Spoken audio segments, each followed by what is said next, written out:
आज आपल्याला gibberellic acid बद्दल चर्चा करायची आहे। तर जिब्रेलिक ऍसिड काय काम करत आहे आणि त्याचे उपयोग काय, कोणत्या औषध वापरलं पाहिजे। जिब्रेलिक ऍसिड आधी समजून घेऊ काय, एक प्लांट ग्रोथ रेग्युलेटर आहे, जे की वनस्पतीमध्ये आढळतं आणि काही कृत्रिमरित्या आपण त्याला आपल्या पिकाच्या अवस्थेनुसार आपण त्याच्यावर टाकत असतो। तर जिब्रेलिक ऍसिडचे मुख्य काय काम आहे ते महत्त्व समजून घेऊ। जिब्रेलिक ऍसिड आपलं पिकाची वाढ करतं, व्हेजिटेटिव्ह ग्रोथ करतं। दुसरं फ्लावरिंग त्याच्यात जास्त येते जिब्रेलिक ऍसिड मारल्यामुळे। तिसरं असं की त्याच्यात पानाची देठामध्ये लांबी वाढवतं, पानाचं देठ चांगलं होतं। चौथं असं की जर्मिनेशनला त्याचा उपयोग होतो। पाचवं असं की आपल्याला ते जे सर्क्युलेशनसाठी ट्रान्सपोर्टसाठी त्याचा उपयोग होतो।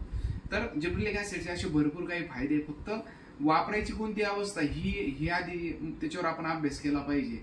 त्या अवस्थेनुसार आपण जिब्रेलिक ऍसिड जर वापरलं आणि त्याचं प्रमाण महत्वाचं आहे, प्रमाणात जर तुम्ही वापरलं तर 100% या हार्मोनचा आपल्याला शेतीत क्वालिटी मेंटेन करण्यासाठी उपयोग होईल। धन्यवाद।